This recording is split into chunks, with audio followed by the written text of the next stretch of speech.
Family and fellow soldiers, I'm the Professor, and this is the Moment of Truth. For a number of months now, you've had LGBT individuals who have been making headlines. From the would-be staffer who decided to make his own porno video in the Senate chamber, to George Santos being unceremoniously booted from Congress, and now, most recently, we had one of the January 6th insurrectionists, a guy named Stephen Miles, best known for his gay adult film persona Sergeant Miles, who's been sentenced for his part in the January 6th insurrection. Now, according to a DOJ statement, Miles shoved and attempted to punch an officer at the Capitol, all in an effort to break through the police line. And in attempting to assault the officer, Miles made additional physical contact with law enforcement officers, seeking to obstruct, impede, and interfere with their efforts to hold back the rioters. Once inside the building, Miles used a wooden plank to break a door window, opening another breach point. Miles then entered the Capitol through the broken window, and a cascade of other rioters followed, taking advantage of the smashed window to enter the Capitol as well. As the DOJ wrote in their statement, the sheer number of rioters outside and inside the building overwhelmed law enforcement officers. After entering the Capitol building, Miles turned toward the Senate, where he ran into another group of police officers who directed him out of the building 3 minutes after he had broken into it. Since then, Miles has pleaded guilty to assaulting, resisting, or impeding certain law enforcement officers. At least one of those charges was a felony, and as a result, he was sentenced to a mere 2 years in prison, followed by another year of supervised release, so he'll probably be out in 6 months tops. In addition to the prison sentence and supervised release, he was also ordered to pay $2,000 in restitution. So you have a gay porn star who was also a Proud Boy and was part of that white supremacist mob who stormed the Capitol. And you won't be surprised to learn that he's from Ron DeSantis' Florida. Gee, isn't this the same Ron DeSantis who has been leading the charge to get rid of mention of all things LGBT, especially where children are concerned? We don't want them even knowing that LGBT people exist. And of course, transgender bathrooms, off with your head for that one.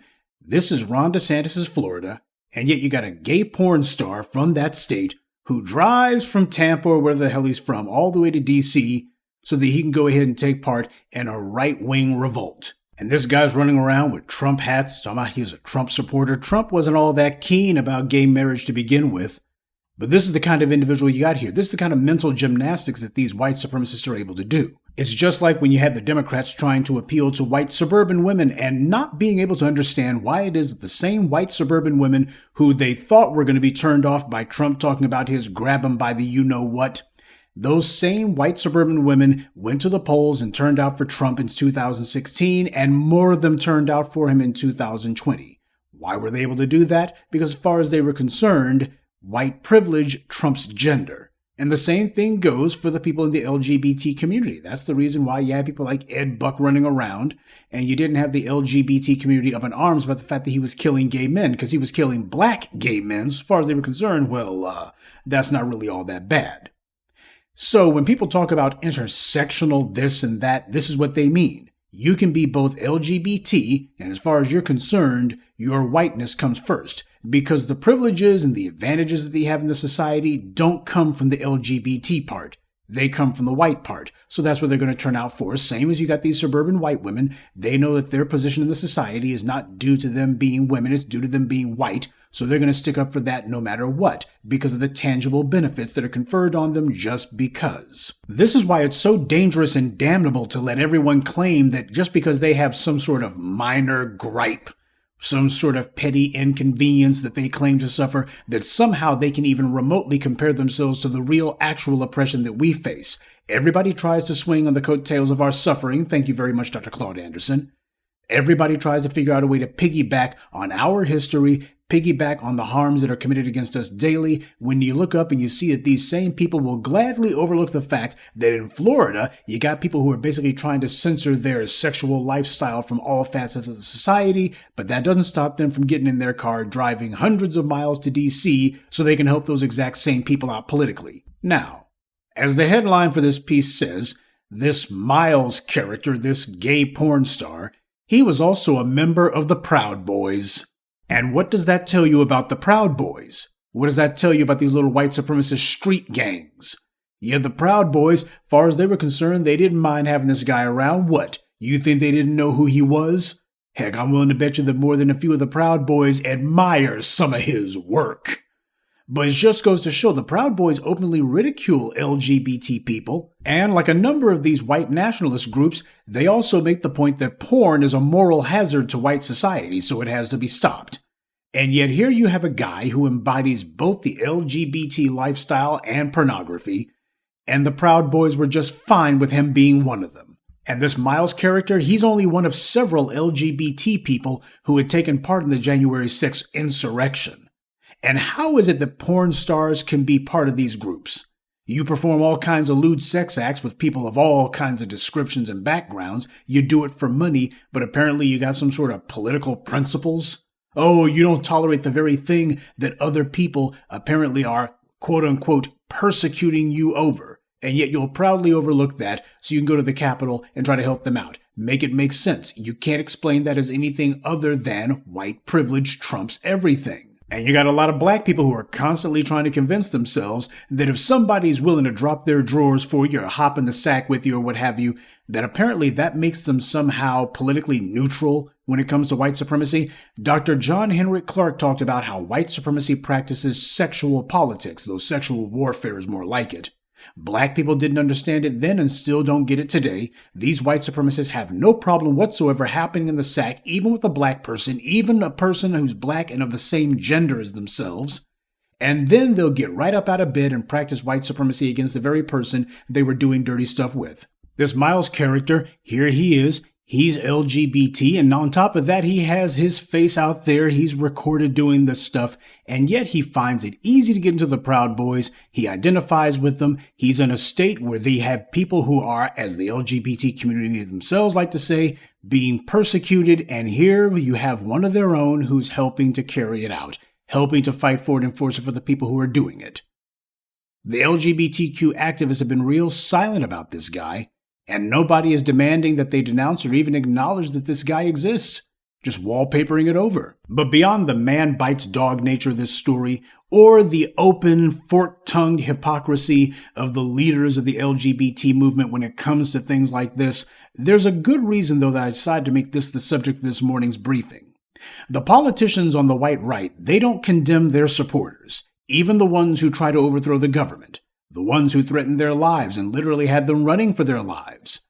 When the story of this Miles guy came to light, you didn't see any of the people down there in Florida, the Ron DeSantis and such, saying, see, this is the reason why we can't be teaching these kids about the LGBT lifestyle, because look what it produces. They weren't doing that at all. Now, this is what the white right does for terrorists and traitors. Meanwhile, you got the left, who sends out bootlicks like Obama and nigga Jim Clyburn and racist pukes like the Cajun Skeletor James Carville to tell us to stop demanding that the police be punished for their crimes. Stop sloganizing. Stop it with the woke stuff. They're constantly attacking the very people who they depend on to put them into office. Even after black people put them into office, this is what they do. They're sitting here with nothing but insults, nothing but veiled threats, nothing but lectures and castigating and finger wagging for the most moral and righteous segment of society, people who have committed no crimes, done no wrongs, and enjoy no privilege. And yet they're the ones who get tongue lashed simply for speaking up in their own interest and in their own defense. These pukes on the left, they're constantly attacking their own base. For the white right, there's no act of incivility or outright criminality that's too much for them to support their base. And on the left, there's no act of legitimate protest or free speech that is mild enough or minor enough for them to not attack the people who are speaking up for themselves.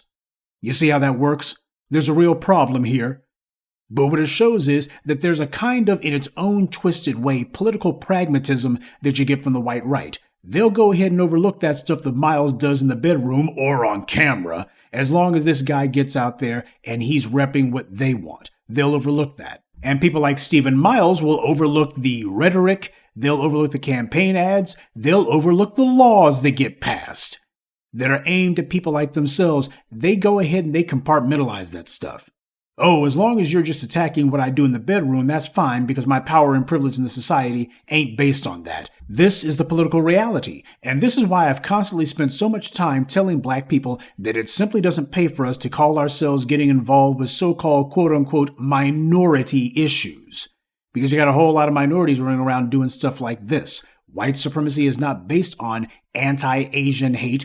is not based on anti-Semitism. It's not based on anti-Hispanic whatever. It's not based on homophobia.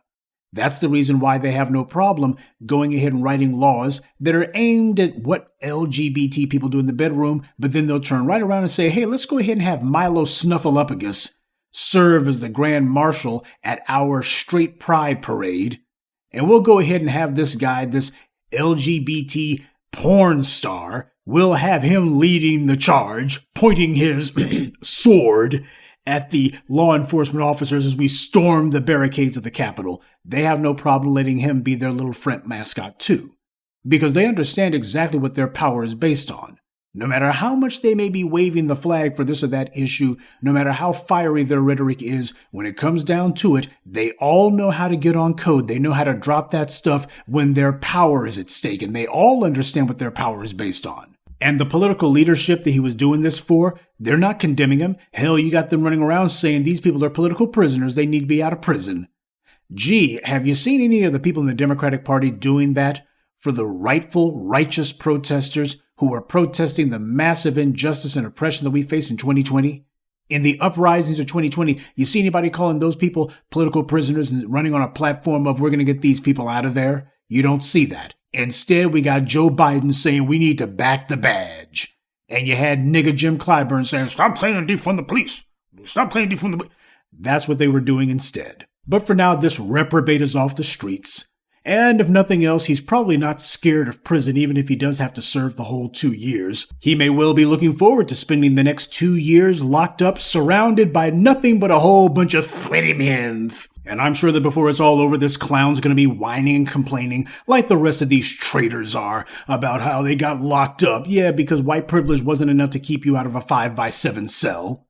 And I'm sure that he'll be complaining and carping and whining and saying it's an injustice and all the rest of it. That's fine, but he's still got to go and do some time anyway. And just in case he decides that maybe prison life isn't necessarily to his liking, he's got his work cut out for him. He's already showed how good he was at breaking into a secure location. Now he can show how good he is at breaking out of one. Good day, and be one. I'd like to take a moment to mention some of our contributors. Veronica McFarland, Joseph Isaiah, Rebellious Zoe, Reginald Caldwell, and Angela Merritt. Salute to them and thank you to everyone for listening, liking, and sharing this message. Black empowerment only exists because of you.